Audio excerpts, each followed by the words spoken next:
Hey guys, Captain Mike, welcome to Whiskey and Literature. I just got back from Kentucky and this video is for those of you who are going to do some of the Bourbon Trail and you're wondering, can you and should you eat at the distilleries? One thing I've tried to do in my past few trips to Kentucky is eat at Bardstown Bourbon Company because I've heard good things. But I always tried to make reservations too late and it was full. So when I knew that I was going to Kentucky and I just got back yesterday, one of the first things that I did was make a reservation at Bardstown Bourbon Company. And then I just decided, you know what, I want to eat at all the distilleries that I can. And so here's my report. And if you've been to any of the restaurants at the distilleries and you've had good or bad experiences, feel free to share those with us. I will do a bottle haul video and I'll link that in the description below when I get it done. And the order of the restaurants that I'm going to talk about is just in the order that I ate at them this trip.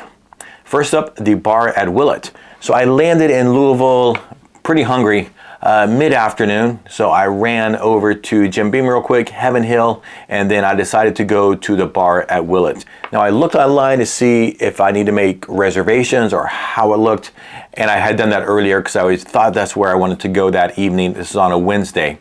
And it looked like it was wide open as far as reservations go. And those reservations, if you want to do it at the bar at Willett, is done on the reservation app Resi. But I didn't want to be beholden to a time because I wasn't sure when I was going to be there. And because it was so wide open, I just rolled the dice and showed up. No problem. They sat me right at the bar. So I ordered the cheese plate and the chicken wings. And from the picture you can see that the cheese plate is relatively small, had 3 different kinds of cheeses, some wafers, some salami and mustards and some sauces. And overall it was really good, though it wasn't a large portion. And I tell you what, I was so hungry, I ate those wings before I could get a picture. And actually once I started eating them, I couldn't get a picture because I was so messy there at the bar. So you don't get a picture of the chicken wings. There were 6 of them, they were non-breaded, and they were really, really good. They had a nice selection of cocktails you could pick from, and I went ahead and ordered the Sazerac. And I can't tell you if it was a good Sazerac as far as Sazeracs go because it's the first Sazerac that I've ever had. But I will tell you, I thought it was a really good cocktail. And the bartender, she was great. When I showed up, she was making a custom cocktail for some gentlemen who were sitting over to the side. We were chatting. They were from right there in the Bardstown area. And she made them a cocktail and they were really, really excited about it. They had all the Willett Purple Tops on the bar back there, and I don't really know much about them. I've never had one, and she was able to answer all my questions, no problem that I had about those. So let's see, at Willett, my cheese plate cost $24, those chicken wings for $15, and that Sazerac cocktail was also $15. Okay, on to the next distillery that I ate at. When I went to Kentucky this time, I only had 2 things booked. I had a distillery tour and 1 dining reservation at Bardstown Bourbon Company. Now, Bardstown Bourbon Company, you don't want to just send it and show up without a reservation. Reservations are strongly encouraged, if not required. And you make reservations for Bardstown Bourbon Company at Open Table. And the hours that the restaurant is open, it's different depending on the day that you want to go. I had a 2:30 p.m. reservation on a Thursday, and they closed at 3 o'clock. I thought the lunch menu had a decent selection. I got 1 appetizer and 2 entrees. I got the grilled meatballs. I also got the chicken sandwich and I chose fried over grilled. And I got the chef's special, which happened to be catfish tacos. The meatballs were a Dr. Pepper glazed blend of sausage and beef over greens with a Benedictine sauce. Now, I've never had Benedictine sauce. Apparently that's a Kentucky thing. I might not even be saying it correctly, but I tell you what, I am a fan. Usually I am not a sauce guy, but that was just right with those meatballs. Okay, on to the chicken sandwich. I usually really like chicken sandwiches and I got it fried instead of grilled. And I'll say it was good, but I think the chicken was too thick. You know, sometimes you get those chicken sandwiches and that breast is just too plump. It should have been, I don't know, beaten down thinner or something like that. I thought the catfish tacos were really good and they did a nice job with the old fashioned. Okay, so there I spent grilled meatballs, $9. The fried chicken sandwich was $17. The chef special was also $17, and that old fashioned was $12. Okay, the next day and my last day in Kentucky, I had a early lunch at Star Hill Provisions at Maker's Mark. They have limited hours between 11 and 2 p.m. They're closed on Sundays. I don't think they take reservations. Their website sucks. And when you go there, you're either in a tent or a pavilion. I chose the pavilion, which was really nice. It kind of overlooks down back where the distillery is at Maker's Mark. And I think Maker's Mark is one of the best looking, most beautiful distilleries that are out there. Some of them are really, really nice. I think Maker's Mark is up there with the best of them. Okay, and forgive me if I totally butcher these names of the entrees that I ordered. And I thought it was a decent menu. Okay, starting with the terrine, that's a starter, and it is a blend of lamb and rabbit. And guess what? I didn't even like it. Didn't even finish it. Didn't even get halfway through that.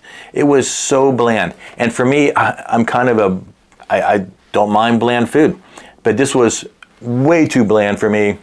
I'll put the picture up here, of course, and even with the mustard and the pickles and the bread and the butter, it just couldn't elevate it to where I wanted to finish it at all. Okay, the lamb tagine, it was super yummy, and it's also super light on the meat. It's the lamb over some vegetables and peppers and stuff over rice pilaf. It comes with a hot pepper sauce and then a white sauce to kind of cool the pepper sauce. And that pepper sauce was super great and super hot. I just took those lambs and I just dipped them in the hot pepper sauce and then the white sauce. They were super good. But I could have eaten 12 or 15 of those pieces of lamb.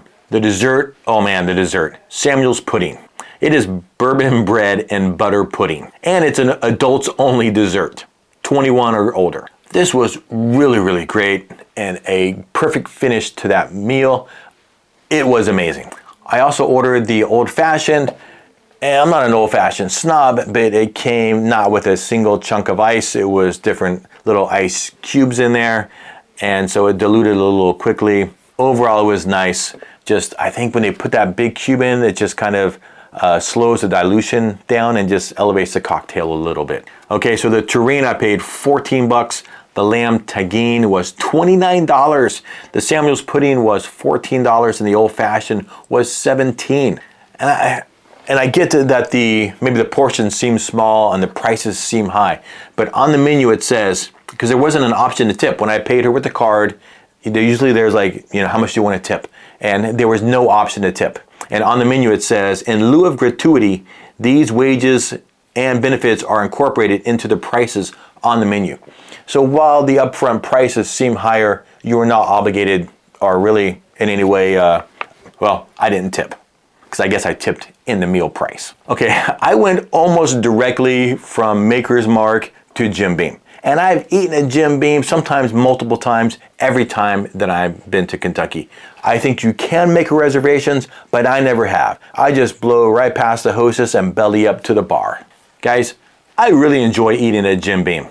And this time I was a little full from Maker's, so I just got an appetizer, a dessert, and a neat pour of the Booker's Reserve. Okay, my appetizer was empanadas. Guys, I lived in Argentina for 2 years, so I've eaten a crap ton of empanadas. And these at Jim Beam are not the Argentine style. They are a deep fried pulled pork bundle of awesomeness. They are so good. The bourbon balls I've had before and I've had them again. That's what I ordered for my dessert. And they are so rich and so sweet. I actually couldn't finish them all. When I've had them before, I've had a buddy with me and we've shared them, and 2 of those is pretty good. I got to that 4th one and I couldn't do it. As for my neat pour, I had the Booker's Reserve. Okay, so their empanadas were $13, the bourbon balls were $8, and the Booker's Reserve was 20 bucks. Okay, so overall, my experiences eating at the distilleries this week, they were really good to great. One word about the bars. So Bardstown Bourbon Company is really the only one of these 4 distilleries where you can get pours from other distilleries. Maker's Mark, Willett, and Jim Beam, pretty much at the distillery, they only have their own products, which kind of makes sense. Behind the bar at Willett, they do have some other products from other distilleries, but I think those are all intended just for their cocktails. If I had to pick a favorite of these 4, it would, of course, be Jim Beam. I've eaten there numerous times. I've had almost every entree on the menu, and I'm a fan. They're all really good to great.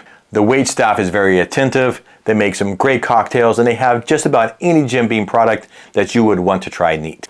Honestly, any one of these distilleries would be a great place to get a bite to eat before or after a tour. There are plenty of great places to eat in the area around the distilleries, but it's hard to go wrong with any one of these. If you have had a favorite or maybe a least favorite food from any of these distilleries, feel free to let us know. All right, my guys, thanks for watching. If you've enjoyed the video, like it, subscribe to see more of my content. I do both whiskey and book reviews. But for now, my friends, you know what to do. I hope you're reading something good and drinking something great. Turn the page and stay thirsty. Cheers.